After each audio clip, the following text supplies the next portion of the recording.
स्वागत है आपका उज्जवल क्लासेज में। अपन अनुपात समानुपात के बारे में पढ़ रहे थे। यदि आपने अनुपात समानुपात नहीं देखा है पहले वीडियो, तो प्लीज पहले पहला वीडियो जो है वो देखिए। और यदि आपने अनुपात समानुपात के बारे में थोड़ी बहुत भी जानकारी है तो ये वीडियो भी आपको समझ में अच्छे से आ जाएगा। देखिए, अपन स्टार्ट करते हैं आज भाषा वाले क्वेश्चन। और यदि अभी तक आपने वीडियो को चैनल को सब्सक्राइब नहीं किया है तो सब्सक्राइब कर लीजिएगा और बेल आइकन दबाना न भूलिएगा ताकि नोटिफिकेशन जो है आपको मिल जाए। चलिए स्टार्ट करते हैं। अपना पहला क्वेश्चन होगा, पहला क्वेश्चन अपना होगा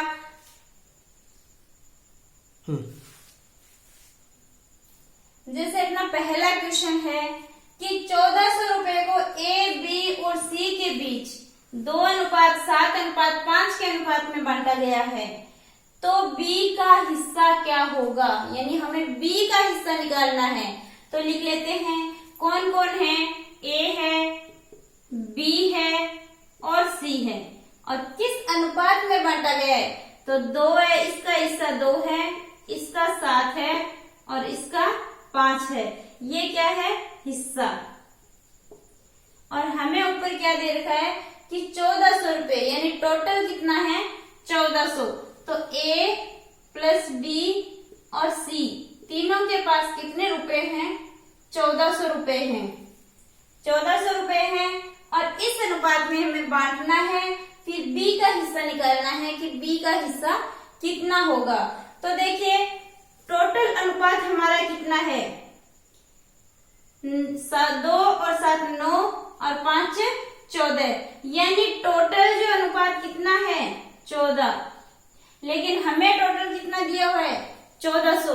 यानी हम तो कह रहे हैं कि अनुपात में तो 14 है, रियल में 1400 है। यानी दोनों क्या कर देंगे? इक्वल कर देंगे कि अनुपात में 14 और रियल में 1400। तो 14 अनुपात के बराबर ये है, तो 1 अनुपात के बराबर क्या हो जाएगा? 1400/14। ये हो गया 100। यानी 1 अनुपात की वैल्यू कितनी आ गई हमारे पास में? 100। कितनी आ गई? 100। हमें निकालना है बी का हिस्सा। तो 1 अनुपात 100 है, तो 7 अनुपात कितने के बराबर हो जाएगा? 1 अनुपात की वैल्यू 100 है, तो 7 अनुपात की वैल्यू हो जाएगी 7 गुणा 100, यानी 700। कितनी हो जाएगी? 700। अब हमें यदि बी का पूछता है तो 1 की 100 है, तो 2 की किसके बराबर हो जाएगी? 200। 1 की 100 है तो 5 की किसके बराबर हो जाएगी? 500। लेकिन हमें यहाँ पे किसका हिस्सा पूछा है? बी का। तो इस तरीके से अपन जो है वो बता देंगे क्वेश्चन। अब देखिए ये है नेक्स्ट क्वेश्चन। इसमें क्या कह रहा है कि कुछ धन राम, मोहन और सोहन के बीच 3:4:5 में बांटी गई है। तो लिख लेते हैं, जितना क्वेश्चन पढ़ते हैं उतना ही लिख लेते हैं। चलो, राम, मोहन और सोहन, तो कितना है? इसका 3 है, अनुपात इसका 4 है, इसका 5। फिर क्या कह रहा है कि अगर मोहन का हिस्सा राम के हिस्से से 900 रुपया अधिक है तो सोहन का हिस्सा क्या होगा? अब देखिए किसकी बात कर रहा है? मोहन की, तो ये लिख लिया मोहन। और किसकी बात कर रहा है? राम की, तो ये राम। मोहन का हिस्सा राम के हिस्से से 900 रुपया अधिक है, यानी दोनों का हिस्सा जो है उनका अंतर कितना है? 900 रुपया है। दोनों के हिस्से का अंतर कितना है? 900 रुपया। तो इसका अंतर लिख लेते हैं, कितना हो जाएगा? 900 रुपया हो जाएगा। ये है इनका अंतर। अब हमें क्या करना है कि रियल में तो अंतर कितना दे रखा है? 900 रुपया। और ऐसे देखा जाए तो 3 और 1 दोनों का अंतर कितना है? 1। कितना है? 1 अनुपात है अंतर। हमें कहा गया है कि 900 रुपया है और यहाँ पे देखें तो अंतर है 1 अनुपात। यानी 1 अनुपात किसके बराबर हो जाएगा? 900 के बराबर। किसके बराबर हो जाएगा? 900 के, क्योंकि इन दोनों का अंतर करेंगे तो 1 आएगा और इन दोनों का अंतर हमें दिया गया है 900 रुपया। तो देखिए दोस्तों, हमें क्या पूछा है? सोहन का हिस्सा क्या होगा? इसका हिस्सा पूछा है, यानी 1 अनुपात के बराबर 900 है, तो 5 के बराबर कितना हो जाएगा? गुणा 900। कितना हो जाएगा 4500, यानी सोहन का हिस्सा कितना हो गया 4500। ठीक है, चलिए देखते हैं नेक्स्ट क्वेश्चन। तो नेक्स्ट क्वेश्चन में हमें क्या कह रहा है कि कुछ धन P, Q और R के बीच में 5:6:4 के अनुपात में बांटा गया है। तो P का हिस्सा कुल धन का कितना प्रतिशत होगा? यानी हमें जैसा क्वेश्चन कह रहा है वैसे लिख लेते हैं। मेंबर कौन कौन है? P है, Q है, R है। अब हिस्सा किस अनुपात में बांटा गया है? तो देखिए P का कितना है 5, Q का 6 और R का 4, इस अनुपात में बांटा गया है। अब कुल धन का कितना प्रतिशत है? तो कुल धन देख लेते हैं कितना है। 5 और 6 11 और 5 4 15, कुल धन कितना हो गया 15। अब कुल धन का कितना प्रतिशत है? किसका? P का। इसका निकालना है कि ये कुल धन का कितना प्रतिशत है। तो निकाल लेते हैं, चलिए 5/15, यानी इसका धन इतना है, कुल धन का कितना है? तो कुल धन कितना है 15, और कितना प्रतिशत है? तो किससे गुणा करेंगे? 100 से, 100 से गुणा करेंगे। 5 एकम 5 और 5 3 15, यानी 100/3, यानी 33 1/3%। कितना आएगा? 33 1/3%। क्योंकि हमें क्या दिया हुआ है? कुल धन। ये कुल धन था, इसका कितना प्रतिशत है? तो कुल धन में से इसका कितना है? 5 ही है, और प्रतिशत निकालना है तो 100।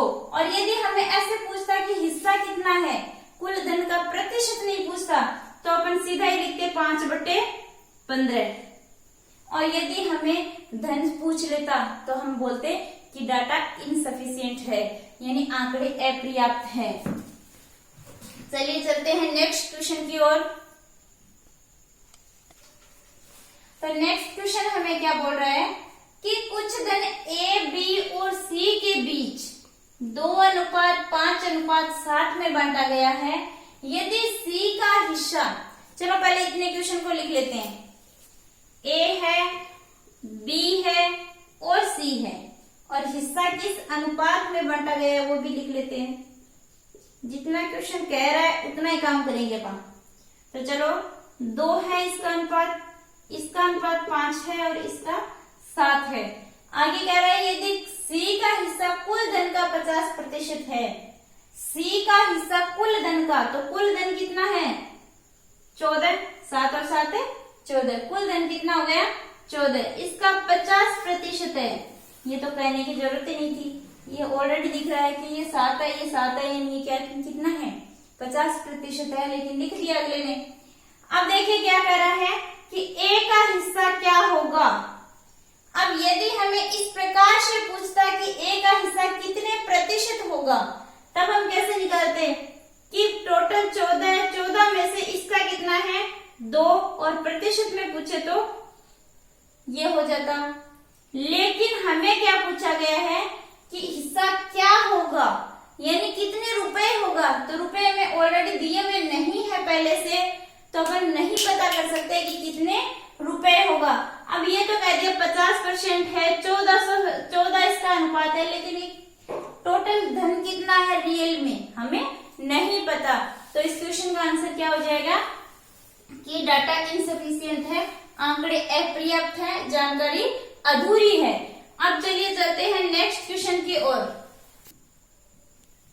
तो नेक्स्ट क्वेश्चन हमें क्या कह रहा है कि यदि किसी धन को P और Q में इस प्रकार बांटा गया है कि P के हिस्से का तिगुना, यहां तक ही पढ़ेंगे, P के हिस्से का तिगुना, तो P के हिस्से का कर दो तिगुना, ये P है, इसका हिस्सा कितना हो गया तिगुना। Q के हिस्से का 5 गुना, तो ये Q के हिस्से का कितना हो गया 5 गुना। ये बराबर है, तो ये बराबर है। तो Q का हिस्सा पूरे धन का कौन सा भाग है? तो हमें पहले तो P और Q का अनुपात पता होना चाहिए, उसके बाद में हम पूरे धन में से या किसी का भी हिस्सा निकालना हो वो निकालेंगे। तो इसने कहा है कि P के हिस्से का तिगुना Q के हिस्से के 5 गुना के बराबर है। तो देखिए दोस्तों क्या करेंगे, P जाएगा P बटा Q, और ये इधर 5 है और इस 3 को इधर ले जाएंगे तो ये हो जाएगा 5/3। और बट्टा का मतलब क्या होता है? अनुपात। बट्टा का मतलब क्या होता है? अनुपात। तो ये क्या हो जाएगा? P अनुपात Q कितना हो जाएगा? 5/3। 5/3। अब हमने पूछा है कि Q का हिस्सा पूरे धन का कौन सा भाग है? Q का हिस्सा, तो Q का हिस्सा इतना है। अब पूरे धन का कौन सा भाग है? तो पूरा धन कितना हो जाएगा? 5 और 3 8। पूरा धन कितना है? 8, और उसमें से 8 में से Q का कितना है? 3। तो इसका आंसर क्या हो जाएगा? 3/8। एक बार फिर से देखिए कि P के हिस्से का 3 गुना Q के हिस्से का 5 गुना के बराबर है, तो हमने बराबर रख दिया। अब इसको P बटा Q लिख सकते हैं, इधर गुणा में, इधर किस में आ जाएगा? भाग में। तो ये होगा 5/3। अब जो बट्टा का मतलब क्या होता है? अनुपात। तो हमने लिख दिया P अनुपात Q यानी 5/3। अब Q का हिस्सा पूछा है, पूरे धन का कौन सा भाग है? तो Q का हिस्सा क्या हो गया? 3 है, पूरा धन कितना है? 8। तो ये हो गया। यदि यहाँ पे हमें रुपए में पूछता तो हम नहीं निकाल पाते, क्योंकि हमें धन नहीं दिया हुआ, टोटल धन नहीं दिया हुआ, तो हम रुपए में नहीं निकाल पाते, तब हम आंकड़े अपर्याप्त हो जाते। चलिए चलते हैं नेक्स्ट क्वेश्चन की ओर। चलते हैं नेक्स्ट क्वेश्चन। तो नेक्स्ट क्वेश्चन हमें क्या कह रहा है कि 651 रुपए, यानी टोटल रुपए कितने? 651 को A, B और C के बीच में बांटना है। तो A, B और C इन तीनों के बीच में रुपए कितने हैं? 651। तो हमने जितना क्वेश्चन ने कहा उतना लिख दिया। अब नेक्स्ट पढ़ते हैं कि क्या बोल रहा है। A के हिस्से का 2 गुना, तो ये लो A के हिस्से का 2 गुना। B के हिस्से का 3 गुना, तो ये B के हिस्से का 3 गुना, तथा C के हिस्से का 5 गुना, तो ये C के हिस्से का कितना हो गया? 5 गुना। बराबर है, तो ये लिख देते हैं बराबर। तो C का हिस्सा क्या होगा? अब दोस्तों देखिए, हमने ऐसे क्वेश्चन पीछे किए हैं। छोटे क्वेश्चन से मैंने कहा था कि 0 से स्टार्ट कर रहे हैं, तो छोटे वाले क्वेश्चन जब कर रहे हैं तो इस टाइप का जो क्वेश्चन आया था उसको अपन ने सॉल्व किया था। इसीलिए बोल रही हूँ कि यदि पीछे के वीडियो नहीं देखे हैं तो पहले पीछे के वीडियो देखिएगा, उसके बाद में ये वाला वीडियो देखोगे तो ज्यादा समझ में आएगा। तो देखिए कैसे करते हैं। यदि बराबर में दिया हुआ तीनों, तो कौन सा नियम लगाते हैं? ढकढकिया नियम। तो ढकढकिया नियम क्या होता है? देखिए कि यदि A का हिस्सा निकालना है तो A को ढक लो, B का निकालना है तो B को ढक लो, C का निकालना है तो C को ढक लो। यही क्या है? ढकढकिया नियम। तो अनुपात निकालेंगे A अनुपात B अनुपात C। A को ढक लो तो कितना हो गया? 5 गुणा 3 कितना हो गया? 15। अब B का निकालना है तो B को ढक लो, तो 2 गुणा 5 कितना हो जाएगा? 10। अब C का निकालना है तो C को ढक लो, तो 2 गुणा 3 कितना हो जाएगा? 6। अब देखिए दोस्तों, हमारे पास कितना आ गया? A, B और C का अनुपात आ गया। यहाँ पे टोटल राशि हमें दी हुई है। तो टोटल राशि दी हुई है, अपने पास टोटल कितनी है? 15, 10, 25 और 6 31। ये हमारे पास में टोटल अनुपात है। तो कुल अनुपात हमारे पास 31 है, और ये कह रहा है कि कुल कितना है? 651 है। यानी हम कह रहे हैं 31 है, ये कह रहा है 651 है। तो चलो दोनों को बराबर कर देते हैं। 651 बराबर 31 के हो जाएगा। अब 31 अनुपात के बराबर 651 है, तो 1 के बराबर कितना हो जाएगा? 1 अनुपात के बराबर कितना हो जाएगा? 651/31। 651/31 काटते हैं, कितनी बार जाएगा? 21 बार कट पाएगा। यानी 1 अनुपात का मान कितना है? 21 है। 1 अनुपात का मान 21 है। हमें C का हिस्सा पूछा है। जब 1 अनुपात का मान 21 है तो 6 अनुपात का मान कितना हो जाएगा? जब 1 अनुपात का मान 21 है तो 6 अनुपात का मान कितना हो जाएगा? 21 गुणा 6 यानी 126। 26। किसका मान हो जाएगा? C की वैल्यू ये हो जाएगी। देखिए दोस्तों, कोई भी क्वेश्चन यदि समझ में ना आए तो कमेंट बॉक्स में जरूर लिखिएगा। अब चलते हैं नेक्स्ट क्वेश्चन की ओर।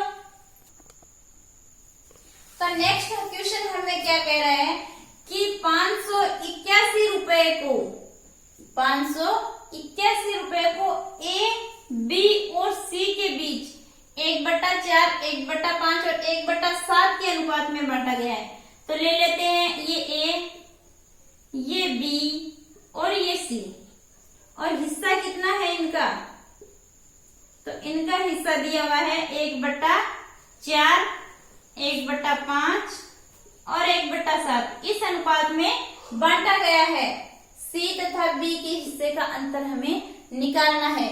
तो देखिए, C और B के हिस्से का अंतर निकालना है। तो यदि हमें इस प्रकार से दिया हुआ हो तो पहले हम इसको इजी फॉर्म में चेंज करेंगे। कैसे करेंगे? वही डकडकिया नियम लगा के भी आप कर सकते हो। जैसे इसको छुपा लो तो कितना हो जाएगा? 7, 5 गुणा 7 35। अनुपात इसको छुपा लो, 4 गुणा 7 28। इसको ढक लो, 4 गुणा 5 कितना हो जाएगा? 20। तो ये हमारे इजी फॉर्म में आ गया है। अब हमें निकालना है कि दोनों B और C का अंतर कितना होगा। तो अंतर क्या होगा? तो अंतर यदि अनुपात में दे रखा है और हमें ये कुल राशि दी हुई है कि A, B और C टोटल कितना दिया हुआ है? 581 है। टोटल कितना है? 581। और हमारे पास कुल कितना है? 5 और 3 8, 13 और 8 83। हमारे पास है कि कुल कितना है? 83 है।